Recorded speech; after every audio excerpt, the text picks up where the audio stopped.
ठीक है। तो देखो बच्चों, कल मैं आपको क्या बता रहा था, कल मैं समझा रहा था आपको कि ये 6q+1, 6q+3, 6q+5 क्या है, विषम संख्याएं हैं। ये हमें सिद्ध करना था, इसमें दिखाना था, सिद्ध तो नहीं करना था। अब हम कैसे दिखा पाएंगे इस चीज़ को? अब देखो, ये कुछ अलग टाइप के क्वेश्चन लग रहे हैं आपको कि 6q पता नहीं क्या लिख रहे हैं। मतलब जैसे अब तक आपने क्वेश्चन किए हैं उस टाइप के नहीं लग रहे। अब तक आपने कैसे क्वेश्चन किए हैं क्लास 9th में? दो त्रिभुज अगर दे रखे हैं उनको हम समरूप सिद्ध कर दें, सर्वोनी सर्वांग समरूप तब आएगा। और किस टाइप के ट्रिग्नोमेट्री नहीं है ये भी आपकी। और आपको क्या आया था, दो चरों वाले रैखिक समीकरण आए होंगे, 3x+y, x+y में कोई समीकरण दे रखा है उसको सॉल्व करना आया होगा। तो ये चीज़ आप सीख चुके हो। अब ये जो टॉपिक है ना, एकदम नया टॉपिक है, तो इसके बारे में पहले या तो आप थोड़ी एक ही एक्स आ जाए बस 1.1, फिर सब अलग है। तो या तो आप इस चीज़ को जो मैंने समझाया उसको रट लो, या फिर थोड़ा सा समझ लो कि है क्या चीज़ ये। ठीक है, तो क्या चीज़ है मैं आपको समझाता हूँ। तो वो कोई भी नंबर है इस दुनिया की, कोई भी संख्या है। कौन सी संख्या? पूर्णांक। वैसे तो लेके तो हर कोई जा सकते हैं, पूर्णांक नहीं फिलहाल में, लेकिन आपको पूर्णांक से ही समझाता हूँ। तो कोई भी पूर्णांक है, हम उसको किस तरीके से लिख सकते हैं? किसी भी भाजक के रूप में लिखा जा सकता है। किसी भी भाजक के रूप में मतलब यहाँ पर 6 क्या है, कल मैंने समझाया था। 6 क्या है यहाँ पर? कोई भी संख्या है, ये जो हमारी इक्विवेलेंट विभाजन एल्गोरिदम है उसमें कैसे a बराबर BQ+R, यही तो समझाया मैंने। यहाँ a क्या है? भाज्य। b क्या है? q, r शेषफल। ठीक है, इतनी बात मैंने आपको समझा दी थी ना कल। तो आप इसमें एक चीज़ समझो, जैसे अब ये आया क्या, ये भी थोड़ा कम समझ आ रहा होगा, ये पता नहीं क्या लिख दिया। मैं एक एग्जांपल के थ्रू समझाता हूँ।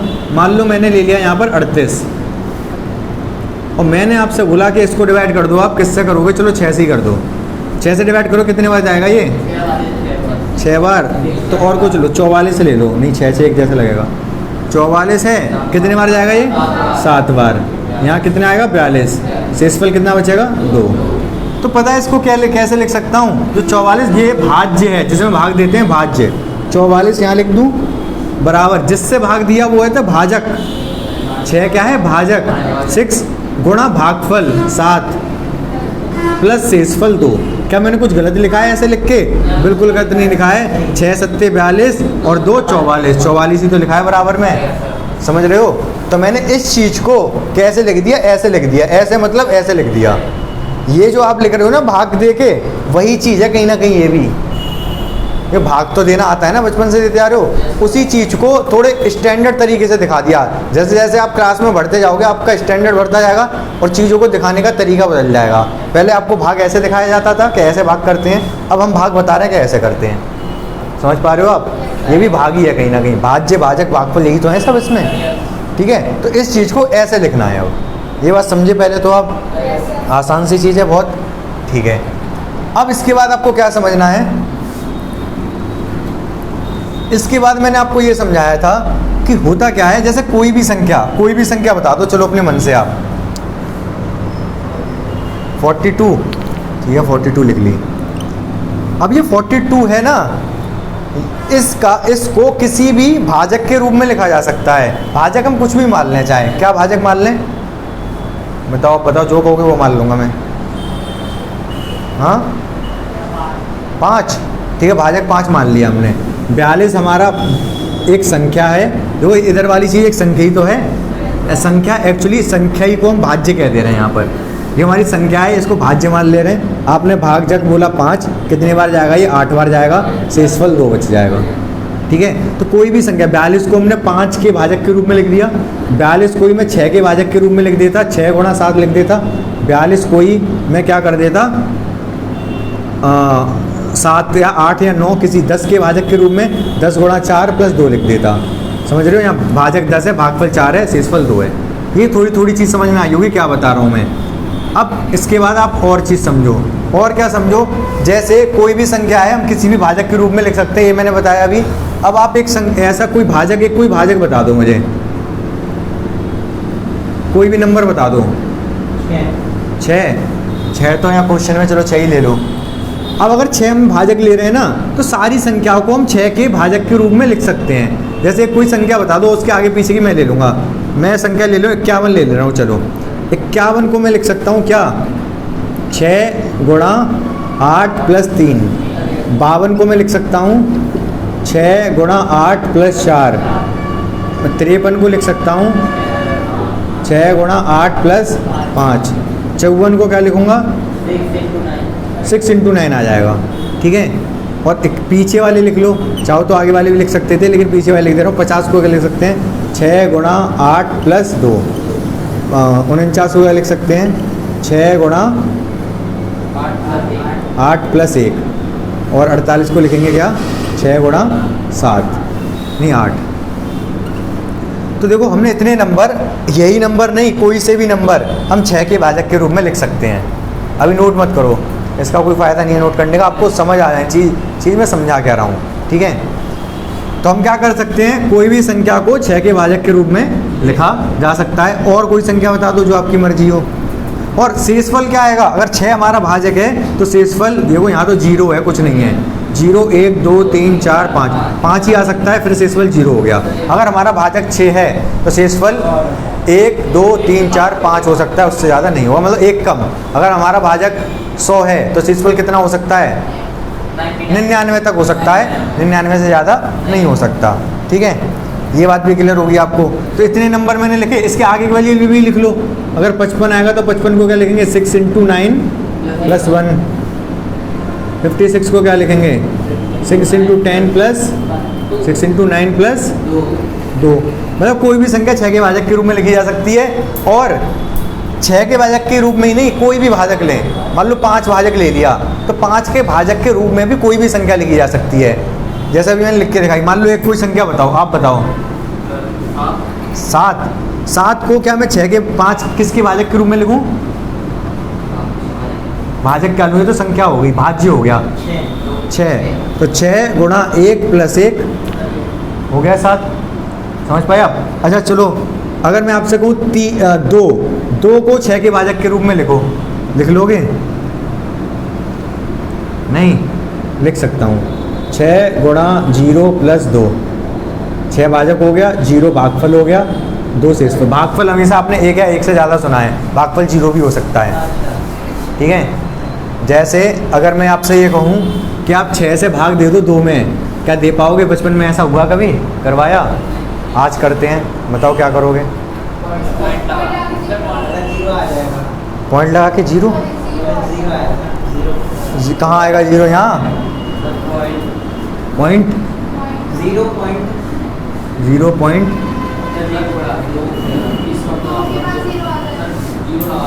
कहाँ, यहाँ। अब कितनी बार जाएगा?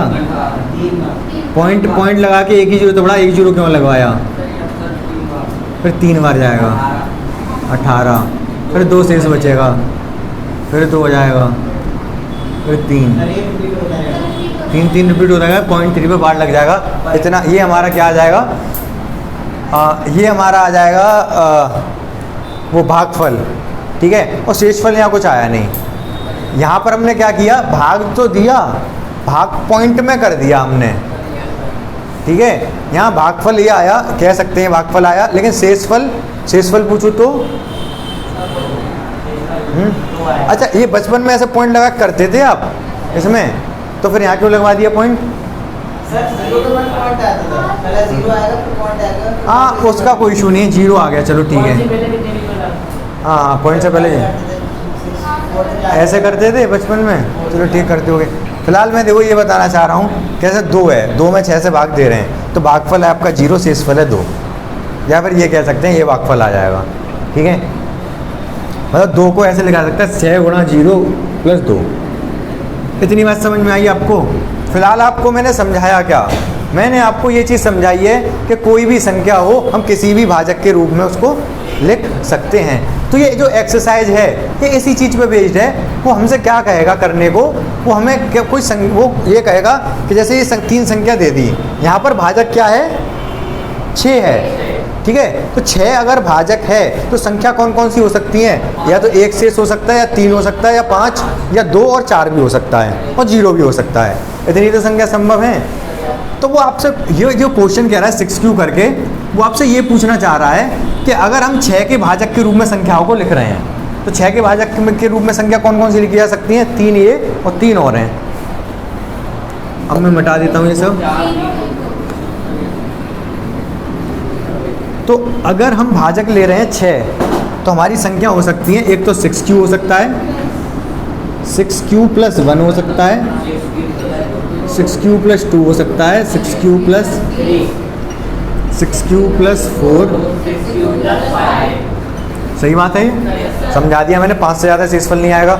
अब वो ये कह रहा है अगर हम भाजक ले रहे हैं 6, इसने लिखी नहीं है लैंग्वेज, मतलब उसका कहने का उद्देश्य यही है कि अगर हम भाजक क्या ले रहे हैं 6, तो ये जो संख्याएं हैं ये वाली और ये वाली विषम है, ये आप दिखाओ। तो ठीक है, दिखा देंगे, हमें क्या दिक्कत आ रही है। हम बता देंगे कि इनके अलावा जो बची ये और ये, मतलब ये वाली और ये वाली, ये सम है। क्यों है सम? 6q को क्या लिख सकता हूँ मैं? 2 गुणा 3q, मतलब 2 से डिवाइड हो सकता है, 2 अगर इसका गुणनखंड है तो इसको क्या लिख सकता हूँ? 6q + 2 को 2 कॉमन ले लिया, 3q + 1, 2 इसका एक गुणनखंड हो गया। ये जो तीसरा वाला था 6q, 2 कॉमन ले लिया, 3q, इसका भी 2 एक गुणनखंड है। तो मैं कह सकता हूँ ये तीनों की तीनों सम संख्याएं हैं, क्योंकि इनका गुणनखंड 2 है, मतलब 2 से भाग हो जाएंगे। जो 2 से भाग हो जाते हैं उनको सम संख्या कहते हैं। तो ये और ये सम हमने दिखा दिए, तो बचे हुए तो विषम ही होंगे। तो इतना सा क्वेश्चन था ये, ठीक है। क्वेश्चन बहुत आसान था, क्यों? क्योंकि इतना ही दिखाना था कि ये विषम है, और हमने दिखा दिया सम है तो ये विषम। लेकिन एक्चुअली पूछना क्या चाह रहा था वो हमसे ये पूछना चाह रहा था कि अगर भाजक हमारा 6 है, जो उसने कहा नहीं, तब संख्याएं कौन कौन सी हो सकती हैं, ये आपको नॉलेज होनी चाहिए। आपको नॉलेज क्या होगी कि अगर हमारा भाजक 6 है तो ये 6 संख्याएं हो सकती हैं, मतलब शेषफल 5 तक, ठीक है। उनमें से ये वाले 3 सम होंगे और ये वाले 3 विषम होंगे, ये हमें दिखाना था। आप समझ पाए क्या बताना चाह रहा हूँ मैं ये, या नहीं? थोड़ा थोड़ा तो समझ आया होगा ना। लोग पहला चैप्टर ये शुरू ही नहीं करते, पहला चैप्टर 3rd पे जाते हैं, सीधे 3rd पे जाते हैं। इनकी क्लास में भी सीधे 3rd चैप्टर पे गए। क्यों? क्योंकि ये होता है समझाना मुश्किल। क्यों? क्योंकि जैसे बुक में दे रखा है आंसर, जैसे अगर कहीं से आप बता दो तो बहुत आसान सी चीज़ है बताना, लेकिन समझ में नहीं आ पाएगा चल क्या रहा है। अब आप थोड़ा थोड़ा समझ पाओगे क्या कहानी चल रही है यहाँ पर। ये चैप्टर का उद्देश्य क्या है? उद्देश्य क्या था चैप्टर का उद्देश्य ये है, जो संख्याएं हैं वो आपको ये समझाना चाह रहा है कि कोई भी संख्या सही, हम उसको क्या कर सकते हैं, किसी भी भाजक के रूप में लिख सकते हैं। ये आपको समझाना चाह रहा है, ठीक है। और उसमें भी वो क्वेश्चन बना के दे रहा है कि क्या क्या हो सकते हैं, जैसे कि ये वाला क्वेश्चन था। समझ पाए? ठीक है। अब आओ 3rd क्वेश्चन में। तो जो 3rd वाला क्वेश्चन है उसमें आप क्या करोगे, दोनों जो 32 और 616 उनका एचसीएफ निकाल दोगे, इतना करना है उसमें बस। 4th क्वेश्चन क्या दे रखा है? 4th क्वेश्चन में ये कह रहा है कि ये आपको दिखाना है, क्या दर्शाना है कि कोई भी संख्या है उसका वर्ग या तो 3m या 3m + 1 का होता है, 3m या 3m + 1 का होता है, किसी भी संख्या का वर्ग, ये आपको दर्शाना है। ये आप कैसे दर्शाओ? अच्छा, इस चीज़ का मतलब क्या है? ये उसने बोला, इस चीज़ का मतलब क्या है? हाँ, 4th वाला क्वेश्चन, उस क्वेश्चन पढ़ो बहुत ध्यान से पहले। क्वेश्चन तो हम सॉल्व कर देंगे और क्वेश्चन सॉल्यूशन आपको बहुत बोरिंग लगेगा, लेकिन मतलब समझ आ जाए एटलीस्ट। तो पहले मतलब समझाने के लिए आपको क्या करना है, आप पहले क्वेश्चन पढ़ो ध्यान से।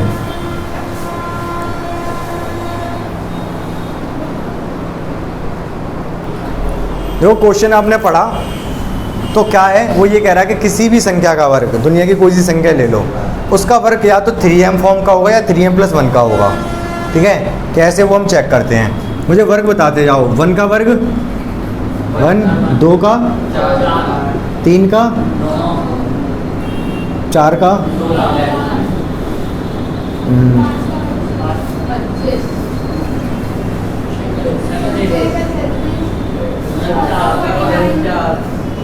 बहुत है इतना ही। अब बीच से शुरू करता हूँ। मुझे क्या जो मेरा वो है क्या भाजक, वो 3 है, क्योंकि 3 3 लिखा है ना यहाँ पर, तो मैं एक काम कर रहा हूँ, अगर मैं 9 को 3 से डिवाइड करूँगा तो कितना शेष क्या कैसे होगा, तो पूरा पूरा चला जाएगा 3 बार, 3 गुणा 3 लिख सकते हैं 9 को, ठीक है। 16 को 3 से डिवाइड करूँगा मैं, 3 भाजक 3 है, कितनी बार जाएगा 5 बार, शेष कितना बचेगा 1 बचेगा, सही बात है कि नहीं। 25 को 3 से अगर मैं डिवाइड करता हूँ कितनी बार जाएगा, नहीं 8 बार, 8 बार जाएगा, 8 तिया 24 और 1 25, सही बात है। 36 3 से अगर डिवाइड करता हूँ तो कितने बार जाएगा, 12 बार। 49 3 से अगर डिवाइड करता हूँ कितने बार जाएगा, 16 बार, बिल्कुल 16 × 48, 16 × 48 प्लस 1, सही बात है कि नहीं। ऊपर भी देख लो, 4 को लिख सकता हूँ 3 गुणा 1 प्लस 1, 1 को लिख सकता हूँ 3 गुणा 0 प्लस 1। ऑब्जर्व करो अब आप, जितने भी संख्याएं हैं उसमें, अच्छा अगर हमारा 3 भाजक है तो शेषफल क्या क्या हो सकता है, 1 2, अगर 3 हमारा भाजक है तो शेषफल 1 भी हो सकता है, 2 भी हो सकता है और 0 भी हो सकता है, ठीक है। लेकिन उसने क्या कहा कि उसका जो वर्ग है वो 3m या 3m + 1 का होगा, मतलब 3m + 2 फॉर्म का नहीं होगा। इतने हमने अभी तक वर्ग देखे, किसी में शेषफल 2 बचा नहीं बचा ना, या तो 0 बच रहा है या तो यहाँ 0 बचा या 1 बचा, यही तो चीज़ वो कह रहा है कि सिद्ध कर दो आप कि अगर किसी संख्या का वर्ग करेंगे या तो वो 3m फॉर्मेट का होगा या 3m + 1 का होगा, 3m + 2 नहीं आएगा। हमने इतने चेक भी कर लिए, किसी में आया भी नहीं। समझ पाए आप मेरी बात को, ठीक है। ये तो हो गई हमारी कहानी समझने की। क्वेश्चन लेकिन कैसे करना होगा वो मैं समझाता हूँ आपको। क्या ये चीज़ अलग से नोट कर लो, क्वेश्चन नंबर डाल लो। जैसे क्वेश्चन तो हम इधर सॉल्व करेंगे, इस चीज़ को इधर लिख लो पेज के इस तरफ, और सॉल्यूशन हमारा इस तरफ होगा।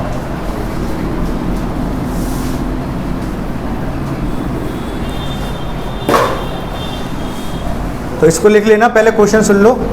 क्वेश्चन है 4, क्वेश्चन लिखोगे पूरा। पहली लाइन क्या है क्वेश्चन की, यूक्लिड कैसे लिखा जाएगा यार, यूक्लिड, बस यूक्लिड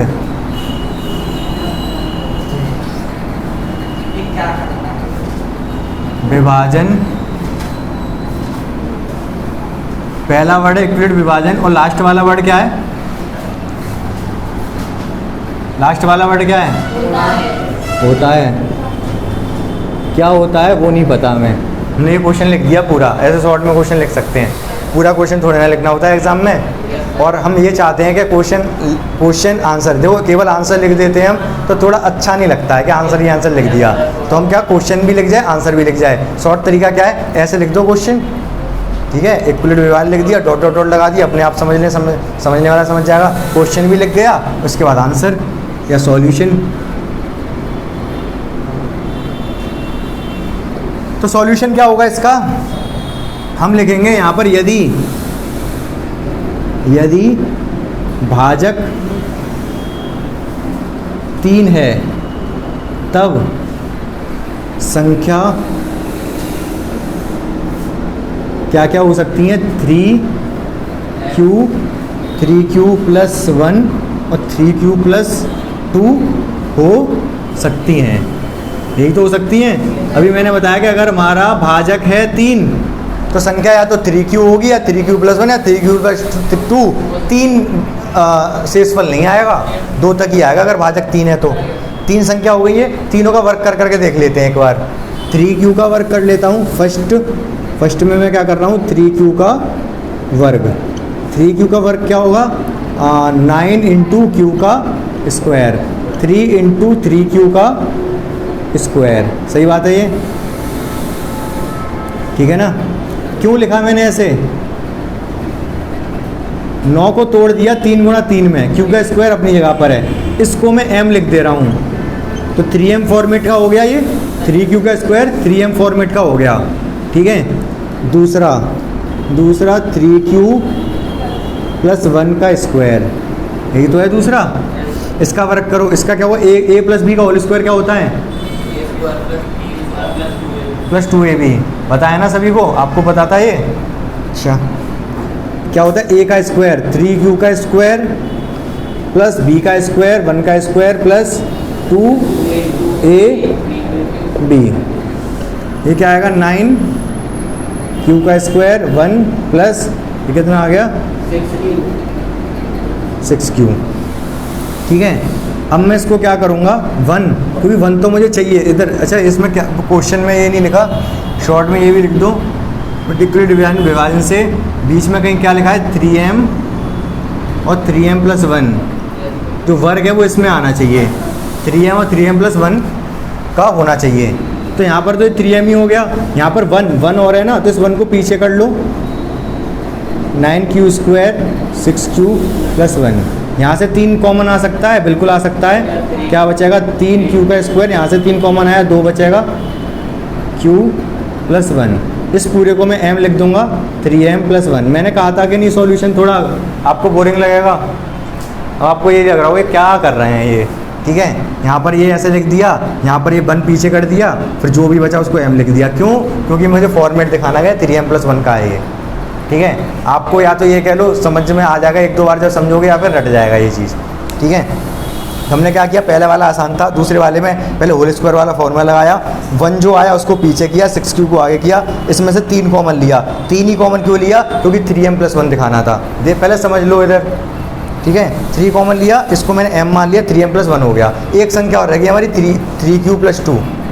इसको किधर सॉल्व कर दूँ? ये आप इधर कर दे रहा हूँ, चलो। एक तीसरा क्या रह गया 3q प्लस 2, इसका स्क्वायर कर दो। 3q का स्क्वायर क्या होगा? 3q का स्क्वायर 2 का square plus 2 into 3q into 2। 3q का स्क्वायर 9q का स्क्वायर, 2 का स्क्वायर 4, 3 दूनी 6, 6 दूनी 12q। अब इसमें तो और भी ज़्यादा तिकड़म बढ़ानी पड़ेगी हमें, क्योंकि हमें m प्लस 1 ही दिखाना है या फिर पूरा 3m दिखाना है। 3 तो कॉमन आ नहीं रहा, यहाँ से आ जाएगा, यहाँ से आ जाएगा, लेकिन यहाँ से नहीं आ रहा। हाँ, ये कर चुके हो क्या आप पहले? हाँ, नहीं किया है पक्का। 4 को क्या लिख देंगे 3 प्लस 1, तो यहाँ से अब 3 कॉमन आ जाएगा। 3 कॉमन क्या आ जाएगा 3q का स्क्वायर 4q, यहाँ से 3 कॉमन गया तो 4 बचा, 3 से 3 कॉमन चला गया तो 1 बचा प्लस 1। इस पूरे को मैं m लिख दूंगा, तो 3m प्लस 1। 3m प्लस 1 आया, यहाँ से 3m फॉर्मेट आया, यहाँ से 3m प्लस 1, यहाँ से 3m प्लस 1। 3m प्लस 2 नहीं आया, 3m प्लस 2 का स्क्वायर किया तब भी क्या आया 3m प्लस 1 ही आया। ठीक है, कम कम समझ आया, और समझ कम कम आया, कोई बात नहीं है, नोट कर लेना, आप दोबारा डिस्कशन कर लेंगे। इसके बाद क्या लिखना होगा? अतः किसी भी संख्या का वर्ग 3m या 3m प्लस 1, क्वेश्चन में क्या रूप का लिखा है, क्या लिखा है 3m या 3m प्लस 1 रूप, 3m या 3m प्लस 1 रूप का होता है। लास्ट में क्या लाइन लिखनी है बता दे रहा हूँ, लिख लो आप, लिख दूँ नीचे, इधर लिख दे रहा हूँ। अतः किसी संख्या का वर्ग 3m या 3m प्लस 1 रूप का होता है। जैसे ये क्वेश्चन किया है वैसे ही अगला क्वेश्चन भी करना है वहाँ पर, लेकिन यहाँ वर्ग कराया है, वहाँ पर क्या कराया है घन, घन मतलब क्यूब, पावर 3 कराई है। सेम यही लोगे, वहाँ पर 9 जरूर है, लेकिन अब 3 से लोग क्या करना है समझाता हूँ, पहले इसको नोट करो। अभी देखो 5th क्वेश्चन में हमको क्या करना है, हमें ये दिखाना है धनात्मक संख्या का घन 9m प्लस 1 और 9m प्लस 8 रूप का होता है। तो ये हम कैसे दिखाएंगे? यहाँ पर हमें पहले तो मानना पड़ेगा हमारा भाजक, तो यहाँ पर मान लेंगे माना भाजक 3 है। यहाँ पर भी हम अपना भाजक 3 ही मान लेंगे। क्यों? क्योंकि 3 की टेबल में 9 आता है तो हम दिखा सकते हैं। ठीक है, अच्छा इसका मतलब क्या है? जैसे मैंने पीछे वाले क्वेश्चन में मतलब बताया, वैसे मतलब यहाँ पर भी देख सकते हैं। जैसे 2-3 संख्या ले लो कोई भी आप, जैसे फॉर एग्जांपल मैंने ले लिया 2, 3, 4, इन सब के घन की बात करते हैं हम। तो इसका घन होता है 8, इसका 27, इसका 64 और 5 का होता है 125, 6 का घन 216। तो आप इनको किसी को भी देखोगे तो इन्हीं तीनों में से किसी एक ग्रुप का निकलेगा। मतलब इसका ये है, कैसे 8 को मैं लिख सकता हूँ 9 × 0 + 8, ठीक है। तो ये कौन सा रूप हुआ, ये वाला। इसको मैं लिख सकता हूँ 9 × 3, तो ये कौन सा, यहाँ पर शेषफल कुछ बचा ही नहीं, तो कौन सा रूप हुआ, ये पहला वाला 9m। इसको मैं लिख सकता हूँ 9 × 7, 9 × 7 + 1, तो ये कौन सा रूप हुआ, ये वाला, ठीक है। इसके बाद मैं क्या लिख सकता हूँ 9 × कितने बार जाएगा, 9 4,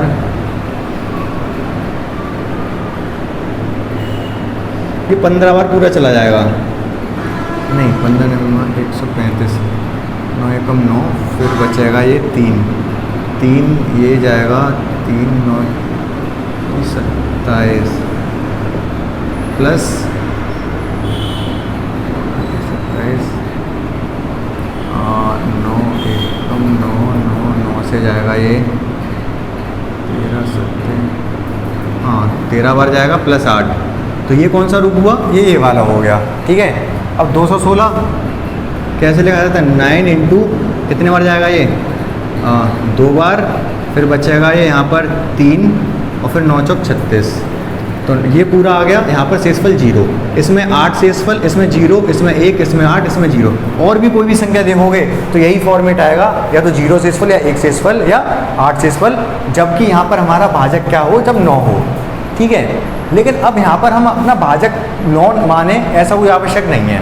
हम भाजक अगर 3 मान लेते हैं तो हमारी संख्या कौन कौन सी होंगी, 3q + 1 और 3q + 2। क्यों ऐसा कहा, यहाँ पर तो भाजक 9 है, यहाँ पर भाजक 3 कैसे मान सकता हूँ मैं। यहाँ पर जो भाजक की बात कर रहा है वो तो उस भाजक की बात कर रहा है जब वर्ग करने के बाद जो आया, वर्ग करने के बाद जो आया उसके भाजक की बात कर रहा है ये, वो तो हमें दिखाना है। हम यहाँ पर क्या करेंगे, हमारा जो संख्या है, जैसे संख्या 2 3 4 5 है, इसका भाजक हमने मान लिया है 3, और जो ये संख्या आएगी घन करने के बाद उसका भाजक हमें 9 के हिसाब से लेना है, ठीक है। थोड़ा समझ लो, कोई ज़्यादा ज़रूरी नहीं है कि आप पूरा एकदम एग्जैक्ट समझो। जो समझने वाला पार्ट था वो ये था, ठीक है। बाकी ये तो बस करने का तरीका है, करने का तरीका कुछ भी हो सकता है, दिखाने का तरीका। अब ये तो देखो हमें करना क्या है, इन तीनों से हम इनका घन करके दिखाएंगे और देखेंगे कि वो किस रूप में आ रहा है, किस फॉर्मेट में आ रहा है। तो जैसे सबसे पहले हमारे पास है 3q का क्यूब, इसका क्या होगा, 3 का 27, q का क्यूब, ये हो गया। तो इसको मैं लिख सकता हूँ 9 × 3 × q का क्यूब, ठीक है।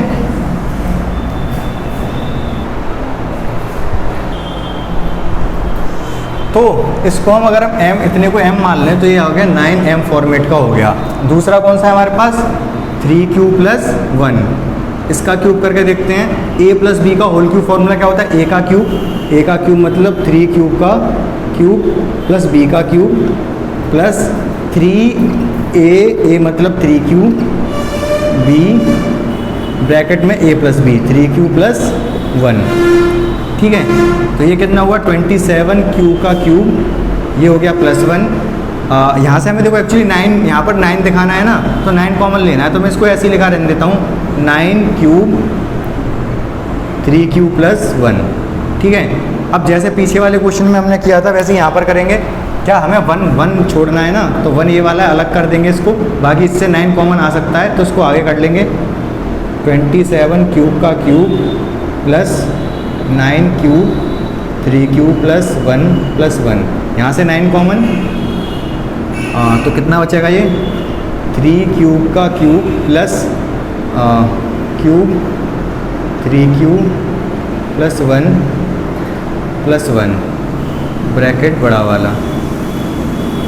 तो ये इसको m मान ले रहा हूँ मैं, 9m + 1, ठीक है। तो ये वाला किसका आया, 9m + 1 फॉर्मेट का आ गया, इस फॉर्मेट का आ गया, ठीक है। लास्ट हमारा रह गया कौन सा, 9m 3q + 2, 3q + 2, इसका भी हमको घन करना है, तो हम घन कर देंगे इसका।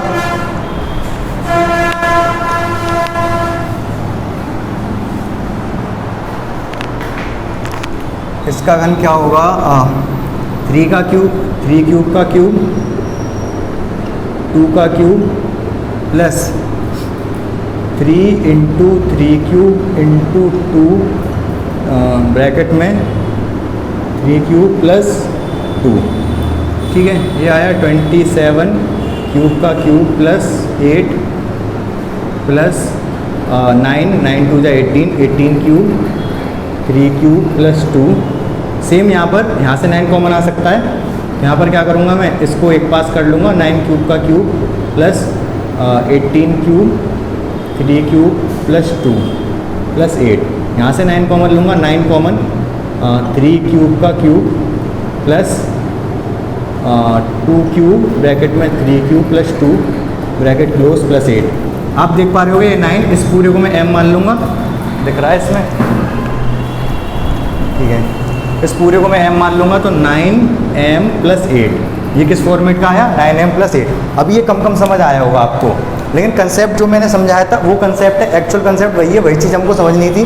बाकी ये करने का तरीका है, करने का तरीका आसान भी हो सकता है, मुश्किल भी हो सकता है। तो आपको करना क्या है, देख लेना है, 1-2 बार तरीका देख लोगे तो समझ आ जाएगा। क्वेश्चन ज़्यादा प्रैक्टिस करेंगे तो तरीका हमारे दिमाग में रह जाएगा कि अच्छा ये स्टेप्स करने होते हैं, ठीक है। तो ये क्वेश्चन इसमें एनसीईआरटी में थोड़े कम दे रखे हैं, तो हम इतने ही क्वेश्चन यहाँ पर किए हमने, बट हम और किसी बुक से लेके और क्वेश्चन प्रैक्टिस कर लेंगे फिर कभी। फिलहाल हम एनसीईआरटी के सारे क्वेश्चन एक तरफ से करते जाएंगे, तो फिर हमें ये कंसेप्ट समझ आ जाएगा किस स्टेप के बाद क्या करना है। आसान है, मुश्किल नहीं है। अभी फ़िलहाल आप इतना समझ गए होगे, लास्ट में लिख दोगे वही, अतः किसी भी पूर्णांक का घन 9m प्लस 1 या 9m प्लस 8 रूप का होता है, ये लिख दिया जाएगा नीचे, क्योंकि हमने सिद्ध कर दिया। पहले हमने दिखाया तो 9m रूप का आया था, दूसरा हमने दिखाया 9m प्लस रूप का आया, और तीसरा हमने दिखाया 9m प्लस 8 रूप का आया। Is it clear? ये आपको समझ आ गया होगा बहुत अच्छे से, ठीक है। बाकी हम नेक्स्ट एक्सरसाइज डिस्कस करते हैं। अभी ये आपको हो सकता है थोड़ा बोरिंग लगा हो, बट बोरिंग था, लेकिन मैंने बहुत कोशिश की कि इसको बोरिंग ना बना के आपको थोड़ा अच्छे से एक्सप्लेन करें कि ये आपको बोरिंग चीज़ भी थोड़ी अच्छी लगे, ठीक है। मेन पार्ट ये था जो मैंने आपको समझाया, जो कि आपको जनरली नहीं समझाया जाता है, जो कि समझाना चाहिए। बाकी क्वेश्चन करा दिया जाता है, क्वेश्चन में तो कुछ नहीं रटने का है, तो समझ पाए होगे आप। बाकी कल मिलते हैं, ठीक है। Thank you so much.